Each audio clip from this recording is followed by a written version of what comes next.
ఒక సాధారణ బైక్ మెకానిక్‌గా మొదలైన తన ప్రస్థానం ప్రస్తుతం బుల్లెట్ రాముగా కొనసాగుతా ఉంది. కడలి బ్రదర్స్ స్వచ్ఛంద సంస్థ పేరు మీద ఒక చిన్న వాట్సాప్ గ్రూప్ ద్వారా మొదలైన తన సేవా కార్యక్రమాలు ప్రస్తుతం అనేక జిల్లాల్లో, అనేక ప్రాంతాలకి విస్తరించిందని చెప్పవచ్చు.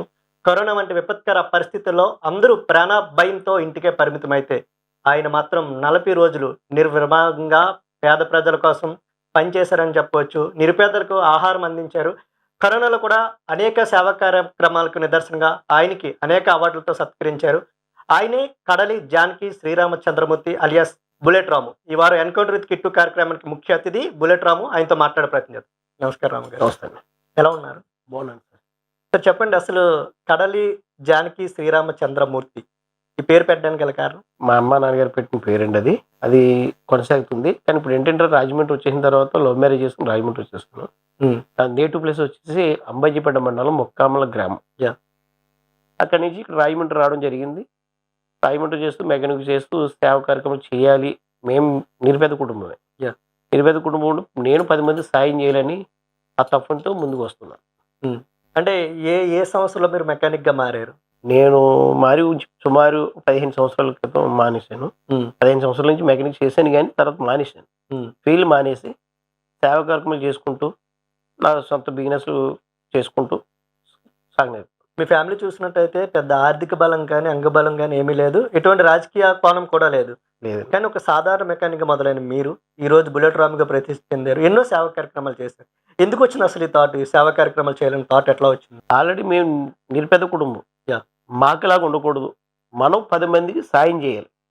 10 మందికి సాయం చేయాలి. 10 మంది బాగుపడాలని ఒక వాట్సాప్ గ్రూప్ క్రియేట్ చేసి కడల్ బెదర్ సేవా సంఘ గ్రూప్ కింద పెట్టుకుని మా మా ఓన్లీ కడల వారంతా ఉండి ఆ కార్యక్రమం ఎవరు ఏది వచ్చినా కూడా మేము ఉన్నాం అని చెప్పి ముందుకు వస్తున్నాం.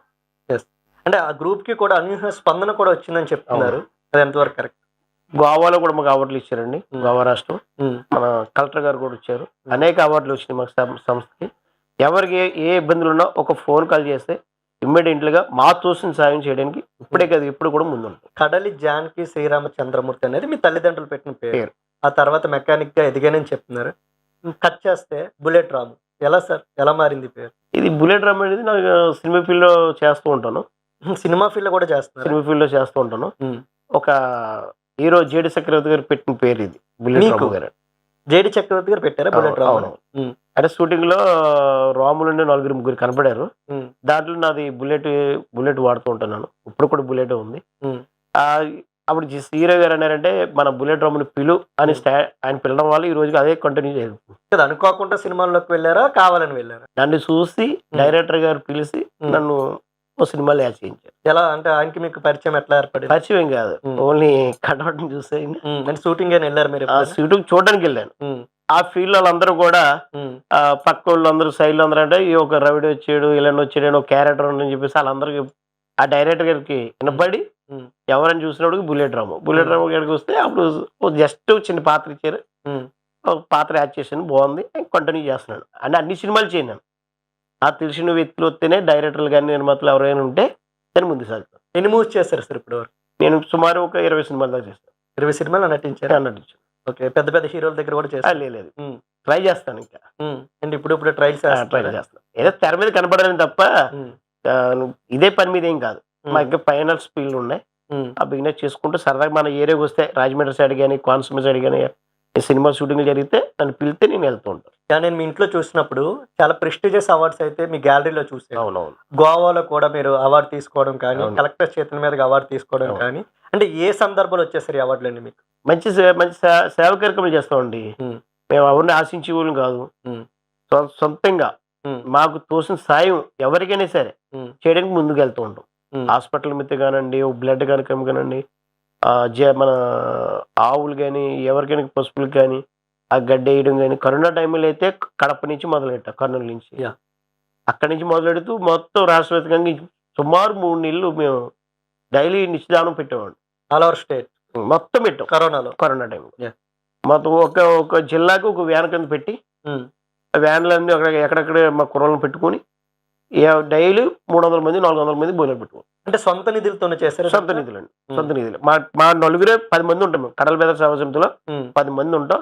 ఆ 10 మంది కలిపి చేస్తాం. మిగతాదంతా కూడా మాయమే. అంటే నేను మిమ్మల్ని ఇంటర్వ్యూ చేయడానికి ముందు మీ బయోడేటా అంతా కూడా నేను రప్పించుకున్న పరిస్థితి ఉంది. 40 రోజుల పాటు మీరు ఇంటికి రాకుండా కరోనా వంటి విపత్కర పరిస్థితుల్లో కరెక్ట్. అన్నదానం చేశారనే రిపోర్ట్ అయితే నా దగ్గర ఉంది. అవును, అవును. సో అంటే ఇక్కడ ఒకటి సార్, యాజ్ ఎ జర్నలిస్ట్ గా నేను కూడా న్యూస్ కవర్ చేసిన పరిస్థితి ఉంది. అవును. చాలా మంది చనిపోయిన పరిస్థితి కానీ ఇంట్లోంచి బయటకు వెళ్ళిన సందర్భం. కానీ మరి ఏ విధంగా మీరు చేశారా 40 రోజులు కూడా? 40 రోజులు కూడా ఫస్ట్ స్టార్టింగ్ రోజు అయితే నాకైతే బయటికి వెళ్ళాలి పోలీసు వారు. జిల్లా కలెక్టర్ గారి దగ్గరికి వెళ్ళి పర్మిషన్ ఇచ్చారు నాకు. జిల్లా కలెక్టర్ దగ్గరికి వెళ్ళి పర్మిషన్ తీసుకుని 40 రోజులు కదండి, 3 నెలలు నేను కట్టుగా చేశానండి. 3 నెలలు కంటిన్యూగా ఎవరున్నా లేకపోయినా ఒక 4 కుర్రోళ్ళు నాకు కూడా ఉండి, అన్ని రేట్లు ఎక్కువ, ఎవరు క్యాటరింగ్ కూడా చేసేవారు కాదు. ఆకైతే 100 రూపాయలు అయితే అప్పుడు ఆకు 200 చేసేవారు. అలా డైలీ 350 మందికి భోజనాలు పెట్టేవాళ్ళు. వలస వచ్చేవాళ్ళు నడుచుకుంటూ వచ్చేవారు కదా, హైవే మీద నడుచుకుంటూ వచ్చేవారు. వాళ్ళందరికీ కూడా భోజనాలు నేను పెట్టేవాడిని. ఇక్కడ రాజమండ్రిలో యామగిరిలో పెట్టేవాళ్ళని, ఆ రాల్పల్లి బ్రిడ్జి మీద పెట్టేవాళ్ళని, ఇంకా కృష్ణా జిల్లాలో కూడా మేమే సప్లై చేసేవాళ్ళు. కృష్ణా జిల్లా కూడా ఒక వ్యాన్ పంపించి సప్లై చేసేవాళ్ళు. సరే, అంటే కరోనా వంటి పరిస్థితుల్లో మీరు ఎటువంటి పరిస్థితులు చూసారు మీ కల్లారా? చలించిన సందర్భాలు ఏమైనా? చాలా ఉన్నాయండి. కరోనా టైంలో నేను చూసింది ఏంటంటే ఇప్పుడు కూడా మర్చిపోలేను. వలస వస్తారు కదండి, బయట నుంచి వలస వచ్చేవాళ్ళు గొడారాలు వేసుకుని ఉంటారు. వాళ్ళని కనీసం వాటర్ పైప్ కొట్టడానికి కూడా రానిచ్చేవారు కదా, ఎవరు వాటర్ దొరికింది కదా. అంటే బోర్ని కూడా ముట్టుకొని వచ్చేది కదా. అప్పుడు నేను నాకు చెప్పితే అప్పుడు వాటర్ ట్యాంక్ తెప్పించి ఆ ట్యాంకర్ ఎన్నాళ్ళు అన్నాలు ఒక 10 రోజులకు ఒక ట్యాంక్ తెప్పించి అక్కడ వాళ్ళకి నిలబెట్టారు. ఏ అవార్డ్స్ వచ్చాయి, ఎక్కడెక్కడ తీసుకున్నారు సార్? గోవా మన కలెక్టర్ గారి చేతుల మీదుగా, హైదరాబాదు, తెలంగాణలో, విజయవాడలో అందరూ పెద్ద పెద్దలు చేతుల మీదుగా తీసుకున్నారు సార్. మన మినిస్టర్ గారి చేతుల మీదుగా తీసుకున్నారు సార్. ఏ లాభం ఆశించి అసలు మీరు ఈ సేవా కార్యక్రమాలు చేస్తారు? లాభం కాదండి, ఈ రోజుల్లో మేము సేవ చేసామంటే వాట్సాప్ గ్రూప్ ద్వారా మొదలెట్టాం. అది గ్రూప్ ద్వారా మొదలెట్టి మేము 10 మందికి వాట్సాప్ లో మళ్ళీ ఫోటోలు తీసుకుని 10 మందికి పెడితే అది గ్రామ స్థాయికి వెళ్ళేది. ఆ గ్రామ స్థాయిలో ఏమైందంటే ఇప్పుడు గ్రామ స్థాయిలో కూడా ఎవరికైనా ఆపద ఉందంటే మా దాకా రావట్లేదు. ఇప్పుడు గ్రామస్తులే ఆదుకుంటున్నారు. ఇప్పుడు ఇదివరకు అంటే ఒకే 1,00,000 రూపాయలు ఇవ్వాలంటే కష్టం. 10 మంది 1000 రూపాయలు వేసుకుని ఒక వ్యక్తిని ప్రాణాలు కాపాడుతున్నారు. ఆ గ్రామ స్థాయిలో అయిపోయిన తర్వాత సేవా కార్యక్రమాలు ఎవరు చేస్తున్నారో వాళ్ళ దగ్గర కూడా వస్తుంటే వాళ్ళు కూడా సేవ చేస్తారు. అంటే మీరు వేసిన చిన్న విత్తనం ఈరోజు మహావృక్షమే సేవా కార్యక్రమాలు ప్రతి ఒక్కరే, నేను ఒక్కనే కాదు చాలా మంది సేవ చేస్తున్నారు. మరి బయట గంటల్లో ఇప్పుడు ఉదాహరణకి ఇక్కడ ఇంట్లో నడక బయట గంటకి వెళ్తున్నారు, ఇంట్లో నడకే బయట గంటకి వెళ్ళి ఏదో బాధ్యతలు చాలా మంది బాధ్యతల కోసం బయట గంటకి వెళ్తున్నారు. బయట గంటకి ఎందుకు వెళ్తారు? ఇంట్లో నడకే కదా వెళ్తారు. అయినా సరే అక్కడ ఉండగా బయట గంటల్లో ఉండగా కూడా అనేక మంది అక్క చెల్లెలు కానివ్వండి, పెద్దవారు కానివ్వండి, అన్నతమ్ములు కానివ్వండి, వాళ్ళు కూడా ఇక్కడ వాళ్ళ ఊర్లో ఏం జరిగినా, అక్కడ వాళ్ళ మండలంలో ఏం జరిగినా వాళ్ళు నలుగురు గ్రూప్ అయ్యి వాట్సాప్ గ్రూప్ పెట్టుకుని వాళ్ళు కూడా సేవ చేస్తున్నారు అని అనేక మందికి ప్రాణాలు కాపాడారు. బయట కంట్రోల్లో ఉండు గల్ప సేవ సమితులు అండి, రకరకాల సేవ సమితులు పెట్టుకుని అనేక మందికి కాపాడుతున్నారు. ఆ ప్రత్యేకంగా అభినందనలు. ఒక చిన్న బైక్ మెకానిక్ గా మొదలైనని చెప్పారు. ఎటువంటి రాజకీయ కోణం కానీ ఆర్థిక బలం లేని కుటుంబం నుంచి వచ్చానని చెప్పారు. మహా అయితే ఒక 15-20 సినిమాలు తీసానని చెప్పారు. అది సినిమాలో యాక్ట్ చేశారు, చిన్న చిన్న క్యారెక్టర్స్. ఓకే, మరి సీన్ కట్ చేస్తే ఈ రోజు మరి ఎంత ఆస్తి ఎట్లా సంపాదించారు? ఆస్తి అనేది లేదండి, కష్టపడి బిజినెస్ చేసుకుంటూ ఎక్కడో ఊరు వచ్చామండి. అబ్బాయిపేట మన ముక్కాలం గ్రామంలో ఉండి రాజమండ్రి వచ్చాం. రాజమండ్రి ఇండివిజువల్ గా ఎదిగి ఏదో ఫ్యామిలీని హ్యాపీగా చూసుకుంటూ 10 మందికి సాయం చేస్తూ అలాగే జీవనం సాగుతుంది. అంటే ప్రస్తుతం మీ వ్యాపారాలు ఏంటి అసలు? మాది 2 వీలర్ బైక్ అండి. మాకు ఇక్కడ ఆత్రిపురం మండలం పేరవరం గ్రామంలో రాయి వెంకటేశ్వర అని మా గురువు లాంటి వారు, తండ్రి లాంటి వారు ఆయన వల్ల ఈ రోజు నిలబడాను నేను. ఆయన అనేక కంపెనీలు ఉన్నాయి ఆయనకి, అవన్నీ మేనేజ్మెంట్ చూస్తూ మేనేజర్గా చూసుకుంటూ ఉంటాను. కాదు రాము గారు, మా ఇన్వెస్టిగేషన్లో కొన్ని విషయాలు కూడా మా దృష్టికి రావడం జరిగింది. తెర ముందు కడలి బ్రదర్స్ సేవా సమితి పేరుతో సేవలు చేస్తూ తెర వెనుక మీరు సెటిల్మెంట్లు దందాల్లో కూడా కీలకంగా వ్యవహరిస్తున్నారంటూ కూడా కొన్ని విమర్శలు వచ్చాయని చెప్పారు. సెటిల్మెంట్ అనేది నా బంధువులు, మా ఫ్యామిలీ మనుషులు అయితేనే మాట్లాడతాను. అంటే దందాలు కాదు, అది ఓన్లీ ఫ్యామిలీ మ్యాటర్ మాత్రమే. ఓన్లీ ఫ్యామిలీ మ్యాటర్ మాత్రమే. భార్య భర్తల గొడవలు కొనండి, అన్న తమ్ముల విషయాలు కానీ, ఏదో చిన్న చిన్న ఫైనాన్స్ మ్యాటర్లు కానివ్వండి, ఏమైనా మన దగ్గరికి వస్తేనే ఉమ్, అయ్యో అలా కదరా ఇలా చేసుకోవాలని చెప్పేసి వాళ్ళిద్దరిని కలిపి ఉమ్. అనేక కాపురాలు నిలబెట్టానండి నేనైతే. నిజమేనా? అంతేగాని ఉమ్, రవిడీజాలు కానీ ఏమీ మెసేజ్ అవసరం నాకు లేదు, ఉమ్. చేయను కూడా. అంటే కత్తులు గన్నులు చూపించి కూడా బెదిరిస్తారంట. కత్తిల గంటలు మా దగ్గర అంటే ఎక్కడే కొన్ని అండి? విమర్శలు ఉన్నాయి, మీరు సమాధానం చెప్పాలి కదా. కత్తిల గంటలు మా దగ్గర ఎందుకుంటే ఉమ్, కత్తులు మన దగ్గర వాడం ఉమ్, రకరకాల జనం అనుకుంటారు. అవన్నీ కరెక్ట్ గా మన కార్యక్రమం అంటే సేవ చేయాలి. 10 మంది రండి, 10 మంది వచ్చారనుకో, వాళ్ళకైనా ఆర్థిక ఇబ్బందులు లేదనుకో చేద్దాం. కలిగుంటే చేద్దాం, అయితే వ్యాపారాలు చేసుకుంటాం. ఉమ్. కత్తులు గంటలు తిరుగుంటే పనే లేదు మాకు. అంటే రాజకీయాల వైపు చూసే ఇంట్రెస్ట్ కానీ వీళ్ళ ఇంట్రెస్ట్ కానీ లేదంటారా ప్రస్తుతం? రాజకీయాలు అనేది నాకు ఇంట్రెస్టే లేదు సార్. ఉమ్, రాజకీయం అనేది కనీసం వార్డు నెంబర్ కూడా పోటీ చేయను, ఇప్పుడు కదా ఎప్పుడు చేయను. ఉమ్, నాకు రాజకీయం అస్సలు దగ్గర రాను. ఎందుకంటే ఉమ్, పార్టీలు చూస్తున్నాం, రకరకాలుగా ఉన్నాయి. ఆ పార్టీలతో నాకు పని లేదు. ఆ పార్టీలు కూడా ఏ పార్టీ రానివ్వండి, ఏ ప్రభుత్వం రానిగానండి, లేనోళ్ళు అయితే బాగా చూస్తుంది. ఉమ్. ఈ రోజుని వృద్ధులకి అంత పింఛన్ ఇస్తున్నారు, Yes. వికలాంగులకి ఇస్తున్నారు. Yes. అది ఒకటి చాలు నాకు ఆనందం. ఏ ప్రభుత్వం రానివ్వనండి, అదైతే వాళ్ళకైతే బాగా న్యాయం చేస్తుంది ప్రభుత్వం. అయితే ఏ ప్రభుత్వం కానండి న్యాయం చేస్తుంది. ఆ సొంత ఇస్తుంటాను. ఉమ్. ఏ పార్టీకి నేను వెళ్ళను. కాదు సార్, ఈ గడ్డం కానీ మీసాలు కానీ మొదటి నుంచి ఇంచేనా లేదంటే సినిమాలు ఎప్పుడు అంతే సార్. నాకు ఈ గడ్డం ఎప్పుడు కూడా సినిమా ఫీల్ ఏం కాదు. ఏంటి ఇంట్రెస్ట్ ఏంటి అసలు? ఇంట్రెస్ట్ ఏం లేదు. సినిమా ఫీల్డ్ లో మాకు వెళ్తూ ఉంటాం కదా, మా క్యారెక్టర్ ఇది. క్యారెక్టర్ వెళ్ళి ఉంటుంది. క్యారెక్టర్ ఎక్కువ చేశారా? ఇలాంటి క్యారెక్టర్ 2-3 సినిమాలు చేశానండి. ఇప్పుడు లేటెస్ట్ గా కూడా వస్తుంది.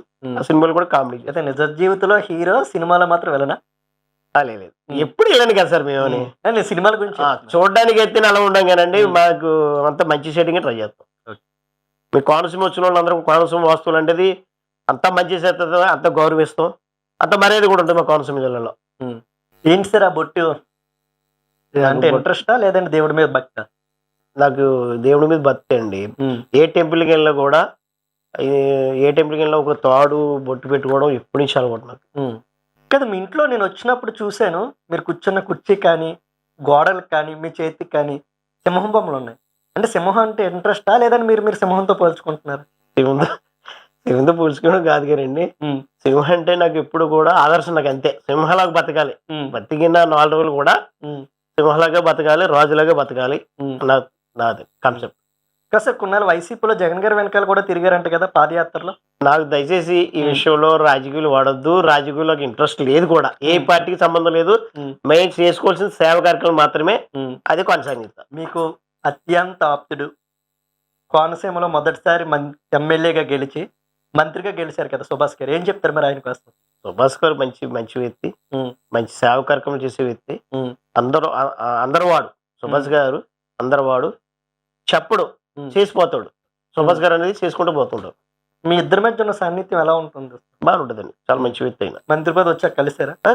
కలుతారండి, మాట్లాడుకుంటాం, బాగుంటుంది. ఏమంటూ ఉంటారు మిమ్మల్ని? రాముని పిలుతారండి సుభాష్ గారు కూడా. మేము సుభాష్ గారు ఇప్పటి నుంచి ఏంటంటే గత 20-30 సంవత్సరం మా కోనసీమే కదా, మాది కూడా అటు సైడే. ఎప్పటి నుంచి బాగా క్లోజ్కుంటాం సార్. అంటే ఆయన ఎక్కడో రామచంద్రపురం వెళ్ళారు, నెల రోజుల గ్యాప్ లోనే కేవలం 28 రోజుల్లో అఖండ మెజారిటీతో పెద్ద పెద్ద ఉద్దానులు కూడా ఆయన ఓడించి గెలిచారు. ఈరోజు మంత్రి పదవికి ఇచ్చారు, రాజస్థాన్ కూడా మంత్రి పదవి ఇచ్చింది. కానీ యువనేతపై కొంతమంది స్వార్థ రాజకీయాలు చేస్తున్నారు, మీరు కూడా చూడొచ్చు. అంటే కొన్ని మీడియా కథనాల్లో కూడా వస్తున్నాయి, దాన్ని ఏ విధంగా చూడొచ్చు అంటారు? కాశీ శెట్టి గారు రాళ్ళు అంటారు, మన అందరికి తెలిసిన విషయం అది. అలాగే మంచి చేసే వ్యక్తులకి మీద వస్తూ ఉంటాయి. ఇప్పుడు మా మీద కూడా బోర్డు వచ్చినాయి, అవన్నీ పట్టించుకునే అవసరం మాకు లేదు. ఇక్కడ చేయవలసిందేంటి, మంచి చేయాలి, 10 మందికి న్యాయం చేయాలి, అలా చేసుకుంటూ పోతున్నారు సారు, చేసుకున్నామండి. అదే కావాలి. కానీ ఏదో ఎవరు ఏదో అనేరండి అలా పెట్టి కూర్చుంటే ఏది ఎదరికి వెళ్ళలేము మనం. ఇప్పుడు 2 వీలర్స్ ఫైనాన్స్ వ్యాపారం చేస్తున్నారు కదా? అవునండి. ఏ జిల్లాలో చేస్తున్నారు? ప్రజెంట్ అయితే కడప, పులివెందుల, మొత్తం ఆంధ్ర, తెలంగాణలో కూడా ఎక్కువ వరకే చేస్తుంటాను. మీరా చాలా కఠినంగా ఉంటారు అక్కడ? ఎప్పుడు ఒకటే సార్, పుల్లా ఉంటది, అడవులు అంతే, బయట రికవరీలో చాలా కఠినంగా ఉంటారా? ఏంటండి, రికవరీ విషయంలో కఠినంగా వ్యవహరిస్తారు? ఎప్పుడు ఇలా ఉంటానండి, ఎవరికి భయపడే పని లేదు నాకు. ఎప్పుడు కూడా ఇలా ఉంటాను. ఎవరికి ఆపద వచ్చిందో నేను ముందుంటాను, ఏది వచ్చినా కూడా ముందుంటాను, ఎవరికి భయపడేది లేదు ఇక్కడ. అంటే ప్రస్తుతం అయితే ఎటువంటి రాజకీయాల వైపు చూసే పరిస్థితి లేదు రాము గారు. నేనైతే రాజీవ్ వైపు చూడండి సార్, నాకు ఏం మంచి చేయడానికే ట్రై చేస్తాను. 10 మందికి తోసిన సాయం చేస్తాను. నాకు ఏమైనా ఆస్తులు లేవు, ఏ ఎకరం భూములు ఏమి లేవు మనకేమని, వచ్చిన దాంట్లోనే సేవ చేస్తాం. అంటే ఈ స్వచ్ఛంద సంస్థ సంబంధించి, ట్రస్ట్ సంబంధించి ఏమైనా విరాళాలు సేకరించే పరిస్థితి ఉంది? ఎవరైనా డోనర్స్? అసలు అటువంటి ఉద్దేశం లేదండి. మా వాట్సాప్ గ్రూప్ అనేది 12 మంది ఉన్నాం. బయట గంటల్లో ఉంటారు, మలికిపురం ఇటు సైడ్ ఉన్నారు. ఆ 12 మందే అంతా వాళ్ళు తోసిన సాయం చేస్తుంటారు. ఆ తోసిన సైడ్కి వాళ్ళకి సాయం చేసి వాళ్ళకి ఇస్తూ ఉంటాను. అంటే ఎటువంటి యాక్టివిటీస్ చేస్తున్నారు సార్ ఈ మధ్య? అంటే కరోనా అంటే ఆ సమయంలో ఫుడ్ డొనేషన్ ఇచ్చారు. చాలా ప్రాంతం కరోనా టైంలో సుమారు 25-30 లక్షలు ఖర్చు పెట్టాము. నా ఓన్ కాస్త కూడా ఖర్చు పెట్టేస్తాను. ఇప్పుడు ఏం చేస్తున్నారు అసలు ఈ సేవా సమితి ద్వారా? ఇప్పుడు మీరు చేస్తున్న యాక్టివిటీ? మా దగ్గరికి వచ్చి ఎవరైనా సరే కొంచెం ఆర్థిక ఇబ్బందులు ఉన్నా, ఎవరికైనా వికలాంగు సైకిల్ వేసారన్నా కూడా మా తోసిన సాయం చేస్తామండి. ఎవరికి ఏదైనా కూడా మేము మా తోసిన సాయమే చేస్తాం. యా, ఒక మెకానిక్ గా మీ జీవిత ప్రస్థానం మొదలు పెట్టానన్నారు. అసలు మెకానిక్ గా ఎటువంటి ఇబ్బందులు మీరు ఎదుర్కొన్నారు? మెకానిక్ ఇబ్బందులు లేవు కానండి. మెకానిక్లు అందరూ కూడా ఆర్థికంగా కూడా చాలా ఇబ్బంది పడుతున్నారు. వాళ్ళు కూడా ప్రభుత్వం కూడా మంచి సరైన గుర్తింపు ఇచ్చి వాళ్ళు కూడా న్యాయం చేసి ఉంటే బాగుంటుందని మనం ఈ మీడియా ద్వారా కోరుకునేది అదే. ఇంకా ఈ సేవా కార్యక్రమాలను విస్తరించే ఆలోచన ఉన్నారా? ఇంకా చేసే అవకాశం ఏముందా? సేవా కార్యక్రమంలో ప్రాణం ఉన్నంత వరకు నేను చేస్తూ ఉంటాను. ఒక నేను లేకపోయినా నా ఫ్యామిలీ మా అబ్బాయి వాళ్ళు కూడా ఈ సేవా కార్యక్రమం చేయడానికి సిద్ధంగా ఉంటారు. ఇందాక నేను అడిగిన క్వశ్చన్ మీరు దాటవేసే ప్రయత్నం చేశారు. దందాలు సెటిల్మెంట్లు చేస్తున్నారని నేను అడిగిన ప్రశ్నకి నా ఫ్యామిలీలో చేస్తున్నారని చెప్తున్నారు. కానీ ఓన్లీ ఫ్యామిలీ మ్యాటర్లు మాత్రమే, దందాలు కాదు అది. అంటే ఫ్యామిలీ మ్యాటర్లు అంటే ఏ విధంగా చేస్తారు? ఫ్యామిలీ మ్యాటర్ ఏంటంటే ఇప్పుడు నా కుటుంబ మనుషులు ఉన్నారు, ఏదో భార్య భర్తలు చిన్న గొడవ వస్తూ ఉంటది, వాళ్ళిద్దరిని కూర్చోబెడతాను. కూర్చోబెట్టి అది కాదు ఇది కాదు ఇది కాదు తల్లి జాబ్ చేసుకోవాలని చెప్తాం. వాళ్ళు చేసి పంపించిన ఇద్దరు కాపులు హ్యాపీగా చేసుకుంటారు. అంటే కుటుంబ సభ్యులు కాకుండా ఇతర విషయాల్లో కూడా మీరు తలదూరుస్తున్నారు, బెదిరించే ప్రయత్నం చేస్తున్నారు అంటే కూడా విమర్శలు ఉన్నాయి. విమర్శలు 1,00,000 మంది చేస్తుంటారండి. నేను చేసే అటువంటిది ఏమీ లేదు. నా కుటుంబం ఎవరు నాకు వచ్చిన అందరు నా కుటుంబం మనుషులే. ఓన్లీ ఫ్యామిలీ మ్యాటర్లో నేను మాట్లాడుతాను, పంపిస్తాను. ఆ చిన్న చిన్న మన కుర్రలు ఏమైనా ఉంటే వాళ్ళు మాట్లాడి పంపిస్తాను తప్ప దందాలు ఏంటో మాకు తెలియదు, ఆ కత్తులు గన్నులు ఏంటో మాకు తెలియదు, రౌడీ అంటే మాకు తెలియదు. ఇప్పుడు మరి 40 సంవత్సరాల దగ్గర మాకుండే నా రౌడీ చేయడం లేదు మీ మీద. అసలు కేసు చూపించండి నాకు. ఒక కేసు కూడా ఉండదు స్టేషన్ లో. అంటే అలా లైన్ చేస్తున్నారు అనుకోవచ్చు. ఎందుకండి అలా ఇంటి చేద్దాం. సెటిల్మెంట్ పోలీస్ స్టేషన్ కి వెళ్తా ఉంటారు ఎప్పుడన్నా? నేను వెళ్తాను. పోలీసు వారు కూడా మంచి న్యాయంగా మాట్లాడతారు. ఎవరు తప్పు ఉండాలని ఖండిస్తారు. భార్య భర్తలు ఇద్దరిని కౌన్సిలింగ్ ఇచ్చి కాపుని పంపిస్తారు. ఇంకా సినిమాల్లో మంచి మంచి పాత్రల కోసం ఏమైనా ప్రయత్నిస్తున్నారా? అది పెద్ద దాని కూడా పెద్ద ఇంట్రెస్ట్ లేదు సార్ నాకు. ఏమని మన కోనసీమ సైడ్ ఏమైనా షూటింగ్లు ఉంటే, రాయమండ్రి సైడ్ ఏమైనా షూటింగ్లు ఉంటే రండి సరదాగా మీ ఏరియాకి వచ్చి రాముడి క్యారెక్టర్ ఉందని చేయమంటేనే చేస్తాను. అదంతా కూడా మా ఫైనల్ ఫీల్డ్ అండి. మనంతా కూడా అంటే ఇప్పటికీ నిర్మాతలు డైరెక్టర్లతో టచ్ లో ఉంటారండి.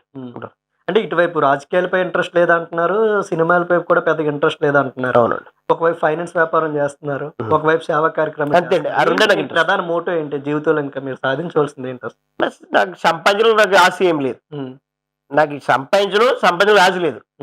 ఎంతో కొంత లేని నా తోసిన సాయం చేయడానికి సిద్ధంగా ఉంటుంది. ఎందుకు మీకు రాజకీయాలపై విరక్తి పడడానికి కారణం ఏంటి అసలు? ఎందుకంటే ఒకప్పుడు మీరు బాగా తిరిగిన వ్యక్తి. అవునండి. ప్రభుత్వం పార్టీ కోసం పనిచేసిన వ్యక్తి. ఏ ప్రభుత్వం వచ్చినా కూడా మంచి అందరికి ఒక న్యాయం చేస్తుంది కదా. మనం ఇల్లు రాజకీయ దానిలో ఏం చేస్తాం? అంటే మీలాగే జీవితం మొదలైన చాలా మంది రోజు ఎమ్మెల్యేలుగా మంత్రులుగా ఉన్నారు కదా, మరి మీరు ఎందుకు రాకూడదు? సార్ వాళ్ళందరూ కూడా మంచి చేస్తున్నారు కదా సార్. మనం వచ్చి ఏం చేస్తాం అక్కడికి వెళ్ళి? ఇప్పుడు ఏ ప్రభుత్వం వచ్చినా కూడా మనకు కావాల్సింది ఏంటి? ప్రతి ఒక్కరికి లేని వాళ్ళు ఎలా ఆదుకుంటుంది, ఏ కార్యక్రమాలు చేస్తున్నారు, ఏ పథకాలు పెట్టారు, అన్ని పథకాలు అందరికీ అందుతున్నాయి. వికలాంగులు హీరోయిన్ పింఛన్ ఇది వరకు ఎంత ఉండేది? హీరోయిన్ పింఛన్ ఎంత అయింది? వృద్ధులకు పింఛన్ ఎంత అయింది?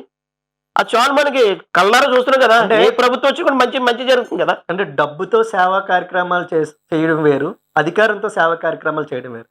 మీరు ఇప్పుడు చేస్తున్నంత కూడా డబ్బు ఖర్చు పెట్టి సేవా కార్యక్రమాలు చేస్తున్నారు. అవును. అదే అధికారం మీ చేతిలో ఉంటే ఇంకా విస్తృతంగా సేవా కార్యక్రమాలు చేయొచ్చు కదా. నాకు రాజకీయం మీద ఇంట్రెస్ట్ లేదు సార్. నాకు ఆ రాజకీయం బురద అనేది నాకు వద్దండి. నాకు అందరికంటే అందరూ తెలుసు. ఇప్పుడు ఉన్నాను సార్, నేను ఒక ఎమ్మెల్యే తిరిగి వెళ్తాను. ఈ పార్టీలు పక్కన పెట్టండి, ఏ పార్టీ వ్యక్తి ఒక ఎమ్మెల్యే దగ్గరికి వెళ్తాను. సార్ ఈ అబ్బాయికి ఇలా ఆపరేషన్ చేయాలి, కొంచెం లెటర్ పెట్టండి అంటే వెంటనే ఇస్తున్నాడు. ఏదో ఇంకో ప్రభుత్వం మారుతుంది, సార్ నాకు చేసి పెట్టమని చేస్తున్నారు. అదే ఒక పార్టీ అయితే నా వల్ల కాదు కదా. అంటే సహాయం కోసం ఎమ్మెల్యే దగ్గరికి ఒక మనిషిగా వెళ్ళడం వేరు, ఒక ఎమ్మెల్యేగా సహాయం చేయడం వేరు. అది ఎందుకు కోరుకోవట్లేదు మీరు? నాకు ఇంట్రెస్ట్ లేదు సార్. రాజకీయం అనేది ఇంట్రెస్ట్ వద్దు సార్. రాజకీయ బురద నాకు వద్దు. 10 మంది నా తోసిన సాయం చేయడమే నాకు కోరుకోండి. ఇప్పుడు మీరు ఇన్ని యాక్టివిటీస్ చేస్తున్నారు కదా, సేవా కార్యక్రమాలు, ఇంట్లో మీ భార్య కానీ మీ పిల్లలు కానీ సహకారం ఏ విధంగా ఉంటుంది మీకు? చాలా చాలా చక్కగా ఉంటుందండి.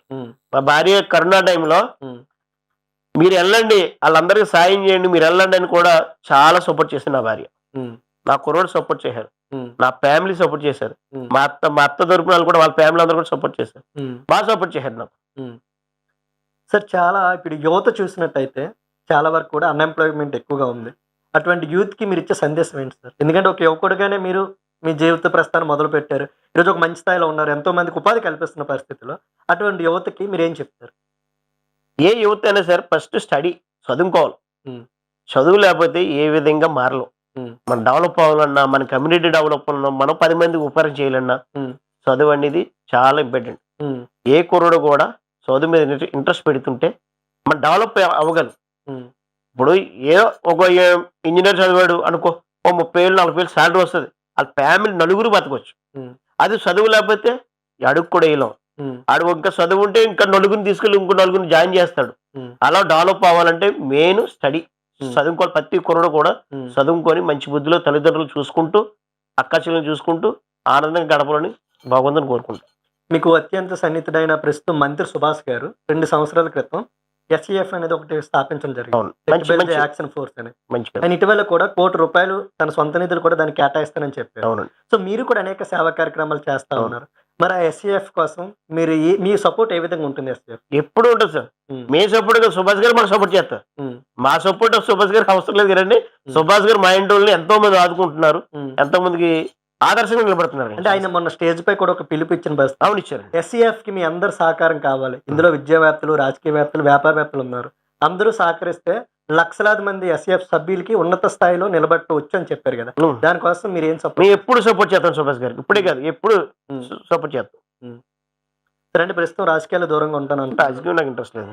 వ్యాపార అభివృద్ధికి అంటే ఇంకా ఈ వ్యాపారాన్ని విస్తరించే అవకాశం ఏమైనా ఉందా? తప్పనిసరి చేస్తాం. వ్యాపారం డెవలప్ కోసమే కొంచెం నేను ఈ హ్మ్. మధ్య కాలంలో కొంచెం గ్యాప్ ఇచ్చాను గానీ, హ్మ్. ఇగ డెవలప్ వ్యాపారం మీద దృష్టి పెట్టాను నేను కొన్నాళ్ళ పాటు. పిల్లి సూర్యప్రకాష్ గారు రామచంద్రాపురం వైసీపీ ఇన్ఛార్జ్.